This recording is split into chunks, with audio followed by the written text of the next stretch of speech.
Despite its childish and wildly immature nature, Talking with Dinosaurs is not intended for children. It has blasphemy, sweary words, sexy talk, and bad thoughts. It is for entertainment purposes only, and while care has been taken to keep information as accurate as possible, paleontology is an ever-growing field of new data and theories constantly changing how we see these prehistoric monsters. So we make no guarantees about accuracy. I mean, not that it matters. Paleontologists are just making it all up as they go along anyway.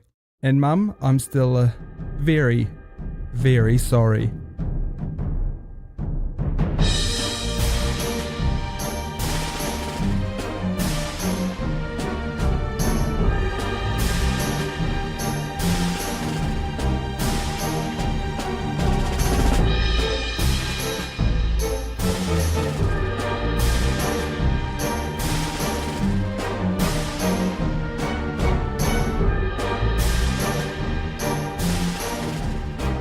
That's right, welcome back to Talking with Dinosaurs, the world's #1 rated, not safe for work comedy pop science dinosaur podcast hosted by a New Zealander. I am back from my extended, unannounced vacation that was in no way forced by the reptiloids because I was too close to the truth. And it's absolutely because I am the worst one. Let's not dwell on the past though, let's look to the future. Actually, no, wait, this entire podcast is about dwelling on the past, so let's look at that. A past so far behind what we all remember that it seems silly to talk about it, but dang it, I'm nothing if not a silly goose. Well, I mean, I'm not an actual goose, but then again, I mean, how do you know? So, we all know what you came for, and it wasn't just to hear my beautiful Kiwi twang talk absolute toot for 10 minutes. It was to talk absolute toot about dinosaurs for 10 minutes. So what ancient beast are we talking about this week? Well, how about Thanos? No, not the Mad Titan who became famous for being a whiny crybaby who couldn't take no for an answer from Lady Death, and whose toxic masculinity leads him to destroy half of all life in the universe in a vain attempt to impress her. Wait, you didn't realise Marvel's The Infinity War comic series was a feminist piece on the dangers of male entitlement? Go on, read it again. You can't miss it once you look for it. No, not even the Thanos of Marvel's Cinematic Universe, who, despite being a genius, can't seem to figure out that, well, spoilers, maybe skip 30 seconds ahead if you somehow haven't seen Avengers Infinity War yet and care about it. He could use the Infinity Gems to dramatically increase the amount of resources in the universe, or even just to shrink everyone down, causing them to require less of all the resources, like in that really weird Matt Damon film, Downsizing. Have you seen it? It's so weird. It's not great, but it's, something? What were we talking about anyway? Oh yeah, Thanos. No, don't worry, you won't need Squirrel Girl to defeat this Thanos. Something as simple as an asteroid combined with dramatic climate change can save the world from this supervillain. The newly described Thanos Simonatoy. I think that's how you say it. Who knows? I'm actually quite bad at this. It's the sister group to podcast favourite Ceratosaurids, and it was closely related to another friend of the podcast, Carnotaurus.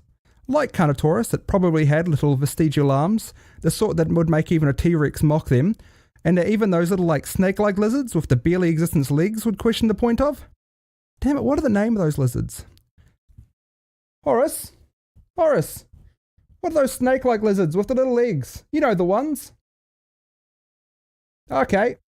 Horace tells me that they are skinks, but I don't know if we can trust him because I just made him up right now as a joke. I guess we'll just have to take his non-existent word for it. Thanos was discovered in 2014 and was described in November 16th, 2018, or about a week and a half before I made this episode. Well, needless to say, dinosaur and comic book nerds everywhere went crazy. And it wasn't too long before baseless recreations of it in purple with Thanos' trademark massive chin with a big old grill burn lines started appearing all over the paleo art sphere. Because, you know, the internet, why not? As long as no one takes it too seriously, why not have a bit of fun with it? But then, of course, people started taking it too seriously and started taking it too far.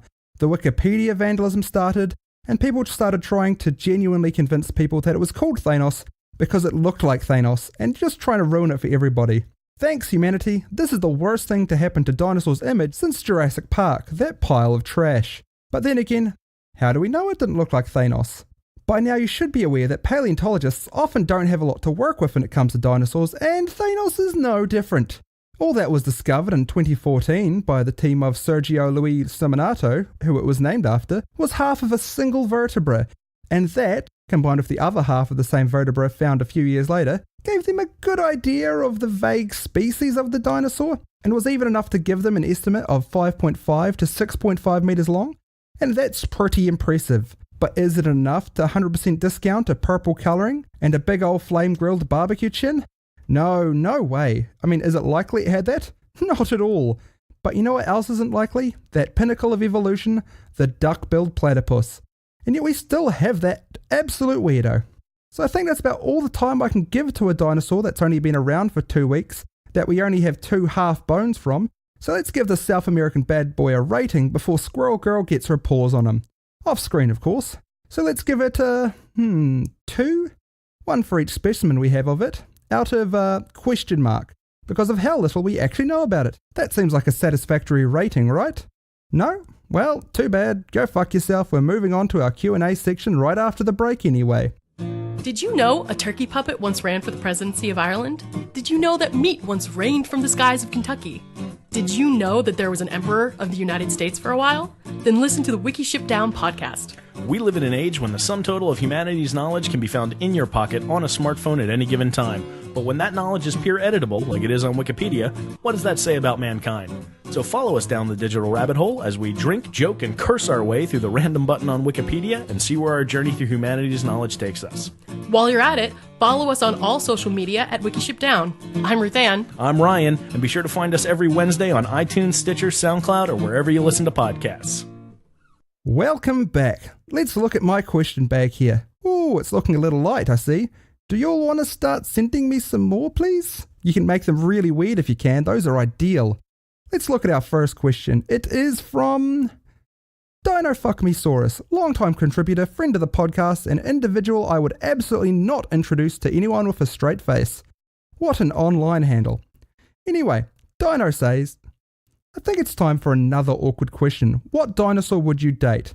If they weren't extinct. I'm specifying that so you can't dodge all the weird questions. Well, shit, Dino, you called me out.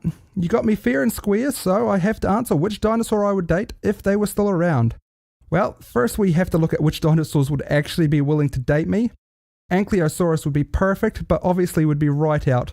They have standards and would never lower themselves to date someone like me. God, I could only wish. Anyway, that eliminates them, and let's admit it, probably the Triceratops too. I'm not good enough for it. I wish I were cooler. I could never date a carnivore, it's too risky, and anything too big would make cuddling unwieldy. So that eliminates the sauropods, most of the hadrosaurs. I don't want anything too spiky, sorry Stegos, it's just my preference. And also, I don't want anything too small that I might crush. So that leaves a very narrow field. Let's look at what I've eliminated, and I am left with pretty much just the ornithomimids. Well, their feathers would be nice and warm to cuddle in winter, and their arms would let me cuddle me back, which is really nice. Most importantly though, they would never be late to a date, as they can run over 50 kilometers an hour, so they may even need a license to be on the roads. The only problem, of course, is that I ain't never seen no Galamumu round here before. Haha, references to only the 3 or 4 people I played Ark Survival Evolved with would understand.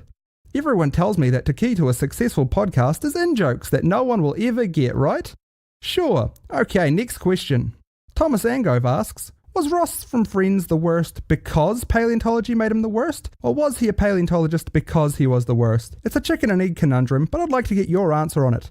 Well, thank you, Thomas. Ross was the worst because he was an emotionally manipulative man-child who never treated a single woman with respect. Much like Thanos, he was a walking ball of immature entitlement with a victim complex. Was that caused by paleontology? I can't say for sure, but if it is, it might explain why it's such a male-dominated field. Remember, friends, if someone in your workplace acts like Ross, it is perfectly acceptable to, correct them. And by correct them, of course, I mean use the correct human resources channels to educate them on why their behaviour is inappropriate and to make them a better person. And I do not mean to shank them to death with a scientifically important piece of abelosaurid bone, taxidermize them, and put them up as an exhibit in the museum to hide your crime. Or do I? Yes, no, I do. We do not condone murder here at Talking with Dinosaurs, not even if it's justified or like really, really funny.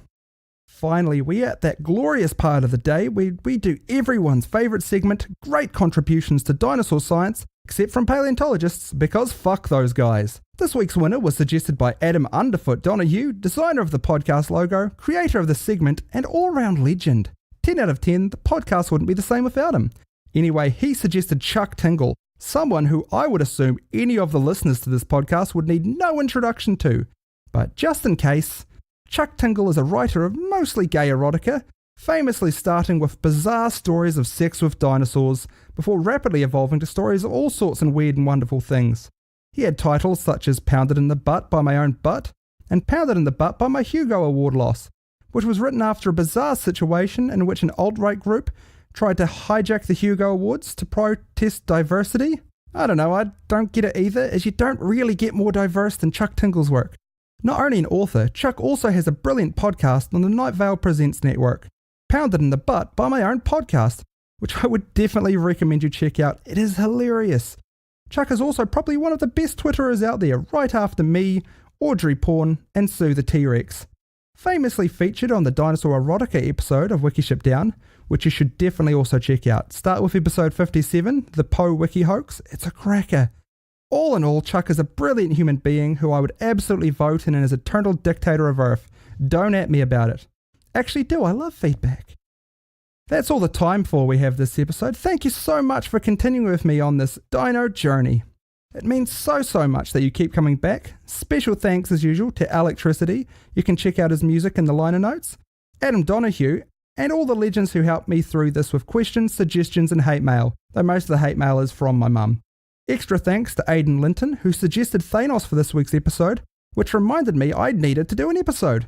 And Dinofuckmesaurus, who sent me a fantastically positive message reinvigorating my rampant ego.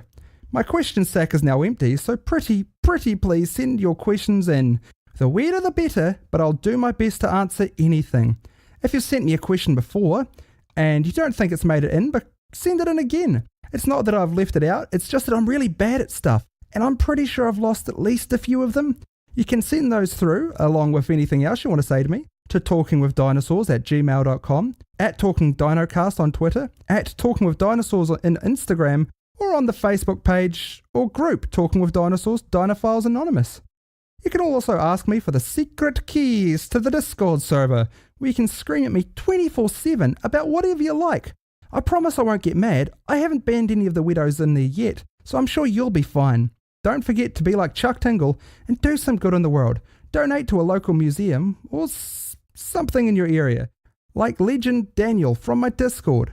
And after you've done that, if you feel like throwing a little my way, you can check out my Ko-Fi or PayPal. You don't have to though. There's not like a Talking with Dinosaurs tax or anything. Not until I rule the world anyway. Ka kite anō. I've been Stefan Ato, and we have been Talking with Dinosaurs.